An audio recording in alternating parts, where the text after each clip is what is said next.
guys, and welcome back to another episode of Frozen Fortunes. Now, I figured we'd start this episode off on the coefficient screen because I wanted to take a quick look at it, because as I said at the start of the season, we dropped down to 21st, which meant that we lost a European place for this year. However, as a result of what we and FC Copenhagen have been doing this season, because as I was pointing out in the comments, and I noticed it when I was editing it, they actually beat Inter on penalties. Unfortunately, they then lost in the next round to Shakhtar, the team that beat us. So Shakhtar have knocked out two Danish clubs and have ruined our dreams. Enemies of football forever. The key thing is that gave us 10 coefficient points for this season. And I gotta say, look how much more that is than so many of these nations around here.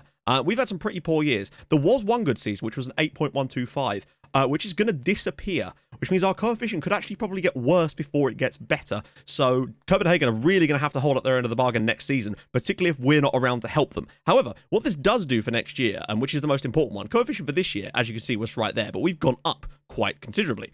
And we've moved up to, I believe, 16th place. Which is one place off of actually getting even more of those spots. So we'll just take a look at that now. But as you can see, we're 21st right now, but our 16th place would move us back up into this sort of section here. So we'd go upper level there, and I believe, oh no, we still have the same number of qualification places. It does appear that we've actually still got the same number of qualification places. They just go in at different rounds. So we haven't actually lost a spot, I don't believe. It just goes in at a different round. However, if we could have got up a tiny bit more and got into 15th, we could have actually got an extra European spot, an extra spot in the Champions League, which will be massive for us. The moment that we can get this league into 15th, I think that's going to be key for building Danish football as well. But I just wanted to show you guys that. Now, onto some games. First up, we had a home game against Esbjerg, who we actually play in our quarter-final of the Danish Cup, which is going to be huge later today. This game, 3-1, makes this game look close. It was not. This probably should have been 5-0.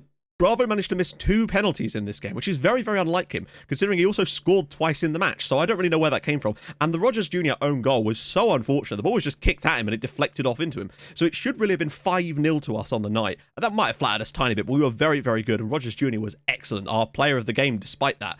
Bravo getting 2 goals because he missed 2 pens and he got like a 6.5 despite scoring 2 goals. Next up, away at AGF, one of the rivals for the championship group. And goes without saying, really, this win actually confirmed our place in the championship group due to results elsewhere as well.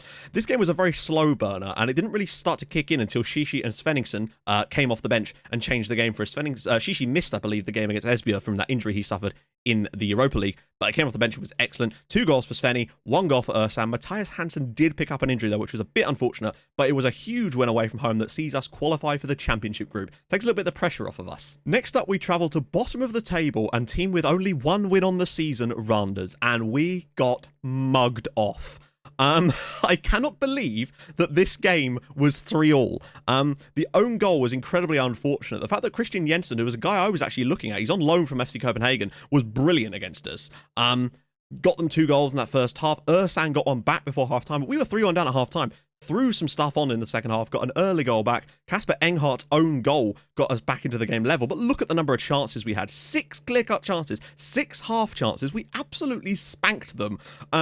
But it wasn't to be, and we ended up with a draw. We're also missing Rogers Jr. because of suspension for too many yellow cards, so Moscootsa played in his position, and I think that might not have helped us. He did not have a good game. And unfortunately, in the next game away at Bromley, we found ourselves in a similar problem in that Moscootsa this time was suspended, so Ed Strick had to play 2 games in a row in that position, and he just wasn't good enough. Christensen made it 1-0, Anderson made it 2. We then came back into it with goals from Rivera and Mariano Bravo, and I thought we had it, but then they caught us out and cruelly got us on the break with Ville Turunen getting the winner for Bromley. I think it was a bit harsh on us again to lose this one. A draw might have been fairer, but hey, we've had some luck at times this season, so a defeat and a draw in those 2 games possibly could have meant more for us, but that's how it is. All of that leaves the league looking like this. Amazingly, despite really good run of form, we're actually fallen down to 6th place because the teams around us are winning. However, Midtjylland, Nordsjælland have fallen off the pace quite considerably in this period. At one point, they were like 2 points behind Copenhagen. They're now 14 behind. They really have struggled. We're right in the mix. We could finish as high as 2nd, conceivably. We're only 4 points off of 2nd spot. And we're right in the mix with those teams. The championship group is going to be fun because there's going to be larger point swings because everybody's playing each other all the time. We could get spanked every week, or we could mount a run and get a European spot. Who knows? It's really up for grabs. Now, we also had a youth intake, which you're going to be seeing a screenshot of on the screen because I actually remembered to take one this time. A few interesting ones in there. Obviously, I can't remember off the top of my head. The one that I'm mainly interested in is Anton Skurt, who is the goalkeeper, who I'm now going to show you on the screen.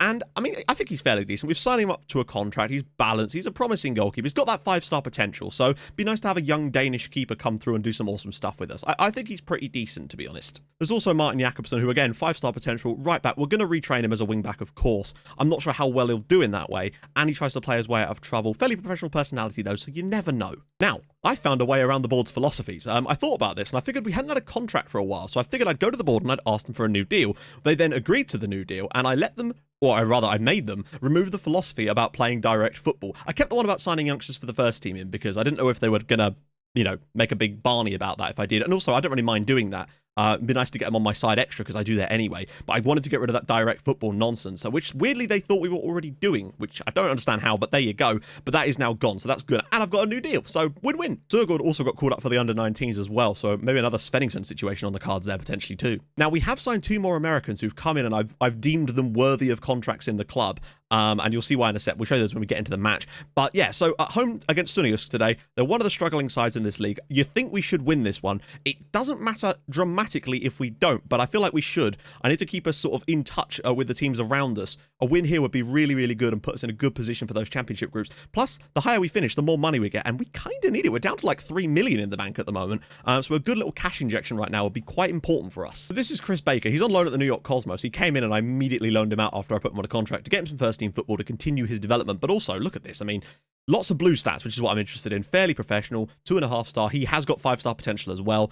I'm pretty impressed with the lad, and I think if we do lose Francis Konate, this could be the guy that could step into the reins very, very quickly for us. But far better than that is this lad, Carlos Antonio Harding. He actually got an assist on his debut as well. He's very, very technically good. I'm a fan of this guy. Great first touch, passing, technique, vision, work rate. He's light-hearted, so we might try and get him tutored. Decent physical stats, decisions. I'm a fan of this guy quite a lot. We signed him up to a contract as well, so we really do have quite a lot more depth in that central midfield role, which is very, very important for this tactic, and that's pleasing me. Plus, we've not had to pay for the signings, just the money on the contracts, which frankly, if we'd signed a Danish player over the equivalent, we'd end up paying probably twice this in wages anyway at this point. I'm tempted to bring in Bravo today because he's just not performed that well lately, and I've kind of been trying to rotate Svenningsson, Ersan, and Bravo around to keep them all happy, essentially. In the midfield, Shishi, of course. Do we go with Morley or do we go with... I mean, we've got lots of options. It's nice to see that. I think we'll stick with Caleb Morley for today, though. Got to get my Scooter back in. Lever's now suspended, which isn't exactly ideal. I'm honestly tempted to put Rudan in because of that heading ability. He is a monster man. Is Curtin really fit to play? He's not, is he? But Augustin can slide in there. Backline, not really where I'd want it right now, but that's how we're going to have to play it. On the bench, Østegård, Safi, Harding, Bravo, Curtin, Lund, and Zahidi. Also, seen comments about how we should keep Svenningsson for the entire save. I agree, but that isn't really up to me. Like, if he wants to leave and there's nothing I can do about it, and the board are keen to get rid of, I will struggle to hold on. We're going to do our best to keep him for as long as possible, because I would love to have a player that comes through and goes through this entire save with us. I really want that. But if it doesn't happen, I can't do much about it. Right, so with this, we're also going to get massively in here on Jacques Ancel, because that's just what we do against these teams that play this type of system. The Marianne least approach, as it were. Right, question of the day, and since I actually forgot to do one in the last video due to my excitement about the Europa League, we're going to do one today. Who do you believe will get promoted from the Championship next season? I think, this is just based on my, but I would love to see what you guys think. I think Sheffield United might have a good shot if Chris Wilder stays, and I've seen no reason why he wouldn't. They had a really good start to the season, so there's that. I think Derby under Frank Lampard might be a lot better than people think they're going to be. What is going on? I also think Swansea under Graham Potter, I think he could really do something for him there. I'm just amazed at how little's happened. 19 minutes into the game, and on extended highlights, this is the first highlight of the match. They really are trying to strangle this match, you can tell. Rudon. Shishi. Inside for Svenningsson and a save by Fernandez. Well, we've been the better side so far. Look at the passing. Santos, Rivera. I do wonder how our makeshift defenders are going to do today. I think Rudan is going to be great in the air for clearing things. Oh my god, Konate with the save. Half an hour gone and we are dominating possession and passing. My assistant reckons short passing, and I kind of agree, actually. We're certainly dominating in that area. Over the top. No, Ersan's in, you know. Can he square it for someone? Shishi! Oh, it's in. Okay, I didn't think that was going to go in. Juan Shishi with the goal. I think that's deflected off of the defender because there's no assist for Ersan Bayram. It's 1-0 to B67. That's all that really matters here. A win in this match is hugely important. We've played exceptionally well. Ersan does brilliantly here. I'm only assuming this is kicked against Shishi. Yeah, it is. Oh dear, terrible goalkeeping. Ball kicked against him, and we have the lead here in front of an empty stadium. They've got a guy on the team called Danger. Can we talk about the fact they've got a guy on the team called Danger? Okay, so very, very good first half in terms of on the scoreline. We're not completing a lot of crosses, only 5%, so we might actually tell our wingbacks to sort of sit inside a bit more with that for the second period. Okay, so this is Bradley Danger. I mean, that is the best name I've ever seen. Okay, so for the second half, made a couple of little changes. Just convinced the wingbacks to not play as many crosses because we're not completing many of them, and we're going to go on retain possession as well because we want to just strangle the match. Basically, the more we keep the ball, the less they're going to have a chance to score, and that's a good thing for us, really. I wouldn't mind winning this 1-0 if that's what we had to do. Ersan, and the shot is saved by Fernandez. This should be a comfortable game. We just need to see it out. Morley's played well as well, but I'm also going to get in Carlos Antonio Harding to give him a little run out in today's game. He did well and got an assist in the last one, I believe. Horn, watch out for the space in the middle. Somebody track that number 20. I'm a bit worried about him, actually. Oh, and it was Bradley Danger there with the header. A dangerous header, you could say. Their fullbacks aren't getting forward either. Halverson, uh-oh. Oh, God. Don't know what number 39 is doing there. Ball in. Oh, what a chance. Okay, they've started to get a little bit better in this second half. That's surely too deep. Yeah, Moscootsa, here we go. Better. Bravo, just drop it short. Oh my God, they're winning this ball back with some rage. Bravo does brilliantly. Over the top for Ersan. I don't know if he's going to be able to get a shot in. He has. Oh, and he scored. It's 2-0 to B67. Ersan Byron with the strike, and that should wrap up the match very, very nicely. It's an excellent, comfortable performance against a poor side. This is all I really wanted from this game. Bravo, it's a sensational little ball in behind, but Byram does really, really well to shake off the defender, get his strike in. 19 goals for the season for him. You know, considering people would rate him perhaps a little bit lower than Svenningsson and Bravo, he's the top scorer in the league. We will go with these tactical changes, though. Now that we're at 2-0, we've got that cup semi-final popping up soon. I'd be tempted to maybe get Jan Lund in for Shishi just to keep him fit. Well, there's basically been no highlights since I made that change. We really have strangled this match, and I'm kind of all right with that at this point. Just seeing out some games and getting some wins is very important for us. We've played that kind of swashbuckling style of football before, and it doesn't always work so well for us in the long run. Just getting a good, solid win against a poor team is kind of what you need to do sometimes. The clean sheet is really important for us, though. The defenders have done an excellent job of clearing a danger, particularly Bradley Danger. And this is probably going to be it. There you go. B67-2, Suniusk 0. A fairly comfortable win, which might, with some right results elsewhere, see us finish as high as 4th. Which would give us another, I think it's 800 grand. That's where we finished in the first half of the stage. We could really do with that money. Hopefully Aalborg and Bromby will bugger it up. Right then, guys, we are back on the day of the game against Midtjylland. Yeah, this is totally my bad. So basically, when I was looking at the schedule, I didn't look and see how long was in between the games, and it was like 19, 20 something days. And of course, because we were in the Championship group now, the new fixtures come out, which meant so we actually have a game against Midtjylland instead. Bit annoying. I would have liked to show a cup game on the channel because we've not really shown other than the final, really. Hopefully we'll get a chance to, hopefully we'll get a chance to go to another final, but you never know. But today it is against Midtjylland, which is going to be difficult. They've made us the favourites. I don't know why, considering that 4 times we've played Midtjylland and 4 times they have beaten us, and quite handedly, because they play this weird system, and I do not know how to get around it at the moment. There have been a couple of other games. Aalborg did lose, I think. I can't actually remember. Point is, we are back to bottom of the group at the moment, but a win against Midtjylland today could send us second. Very unlikely, but you never know. So, of course, the team is not going to be the same as last time, I don't think. Svenningsson did not impress me much in that last game, so I'm going to, again, swap him out for Bravo. We'll keep swapping players around until we find something that kind of works. We should have the normal suspects back in again now, though they did do very, very well in that game, and I'm incredibly proud of them. But it's good to have Lever, Curtin, and Rivera back in. We've had some bids for Lever from Starbeck, and I don't know why they were specifically interested in, but they were.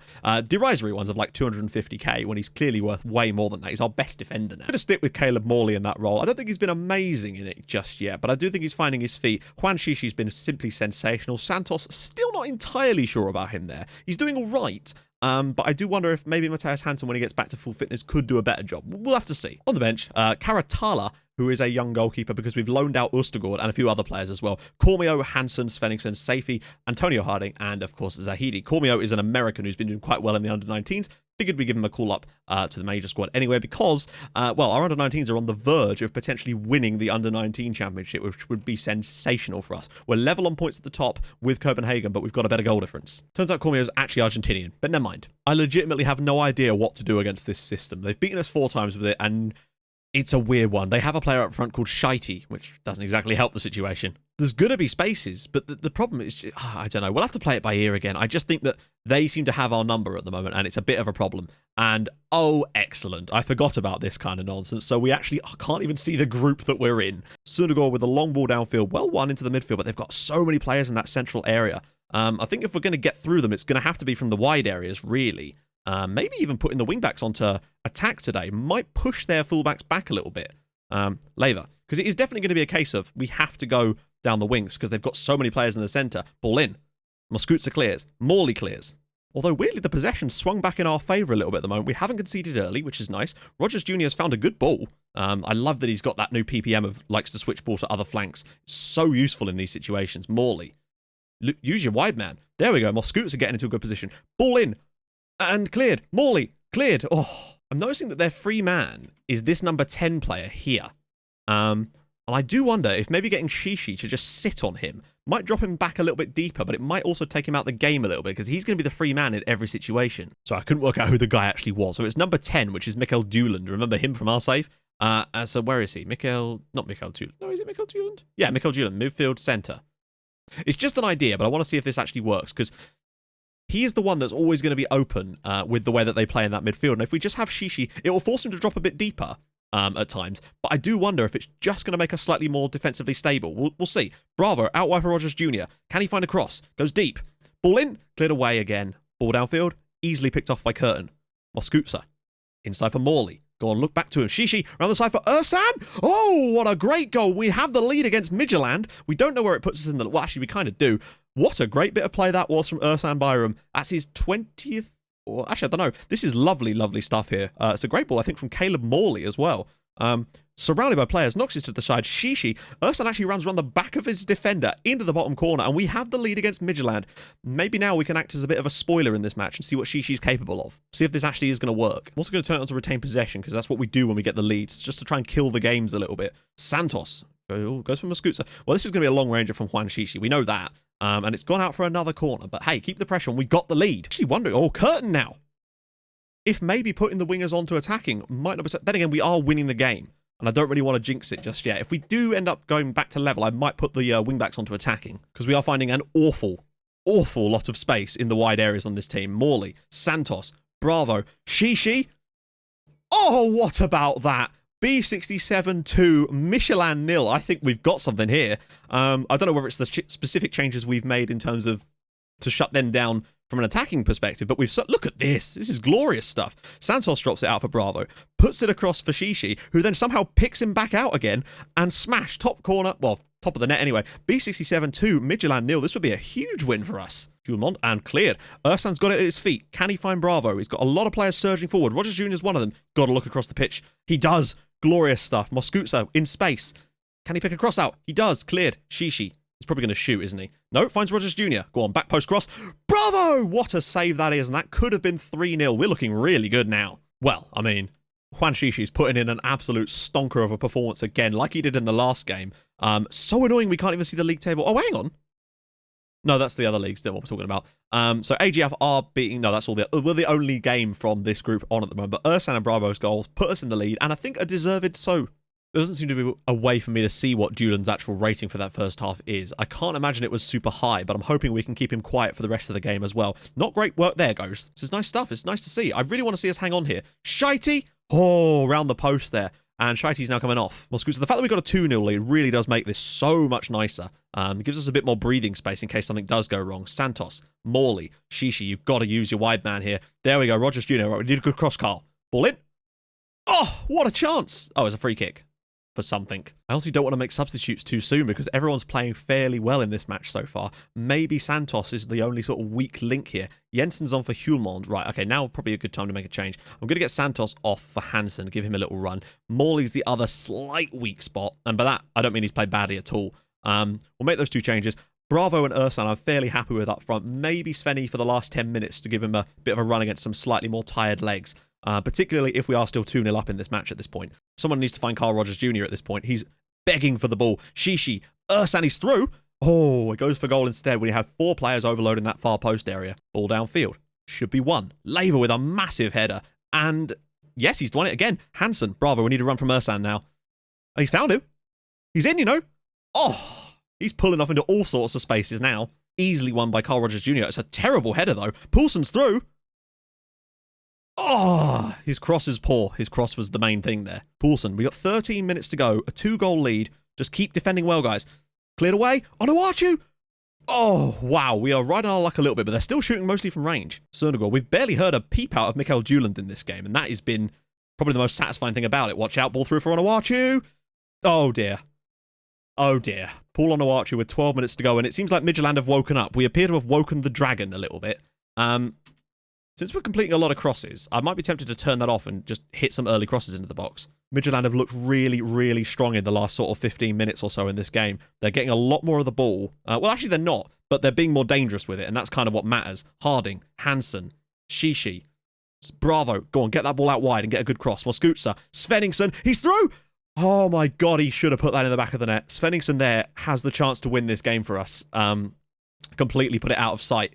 Then again, it's still only our second season in the top flight. Has to be... Right, Svenningsson's through again. He has to score this time! Oh, it was a tackle. Phew. I thought he genuinely... Oh my god. I thought Svenningsson had genuinely done a Fransson there. I think if we can just see out this... Shishi's ball in. Svenningsson! Hansen around the post, and in fact, it's going to be another corner, which is going to surely see out the rest of this match now. I think we're going to do it. Shishi's ball in. Headed away. Rogers Jr. busting it to get forward. Hansen, can he turn? No, he can't. Oh, and that should go out of play. Harding might let this... It's going to keep it in. That's fine. Moskutsa. Hansen. And there we go. B67 2. Midtjylland 1. I think that's a deserved win. They had their chances. We had our chances. But we've got the win in the end. Shishi was superb. And that is a huge win. And that pushes us up into second place in the league. Albeit temporarily, but it is with the same number of games played. Nobody's going to catch FC Copenhagen. They are 18 points clear and can wrap up the title within the next couple of matches. But I mean, it's basically a battle from everyone else for that second spot. We could finish second, we could finish sixth. Who knows where this is going to go? Now, it's going to be difficult to know how to split up the rest of the season, because if we get through the cup game against Esbjerg, there's going to be another game in there and potentially even a final later down the line. But I still think that's a lot of games to put into one episode. So we probably will split it sort of... How many we got left? We've got 8, 9? Okay, so there's 10 games there, but potentially even more if there's cup stuff in there too. So we're off camera in the next game. We're going to do Esbjerg, Aalborg, Copenhagen, Nordsjælland. Yeah, and then we'll come back and do Midtjylland and Brøndby away. We have 4 consecutive away games in the league. That is mental, in fact, the fact that we've actually got that. But then I guess we've got another home game against Aalborg coming up. We're really going to have to try and pull through those away games. 4 consecutive in the league is going to be really tough. But you never know what's going to happen. Where do you think we're going to finish this year out of those? Between 2 and 6? Probably, I'd like to finish 4th if we can. Obviously, I'd like to finish 2nd, but I feel like 4th is more realistic. But that is a great win and will really make a difference. Nearly, wow, 2,100 people for a league game is pretty damn good too. Anyway, if you have enjoyed this episode, and I really hope you have, a couple of good wins in the league, which have seen us do very, very well. And Juan Shishi, the dictator, running the show. And yeah, drop a like on the video. That'd be amazing. And if you're new to the channel, hit that subscribe button for more videos like this every Tuesday, Thursday, and Sunday. And I will see you guys in the next episode for some more Superliga Championship Group madness. And potentially, there could well be a Danish Cup semi-final in there too, if we can get past Esbjerg at home, which I feel like we probably can. Sod's glory will be against Copenhagen, but you never know. I'll see you guys soon. Thank you so much for watching. Bye-bye.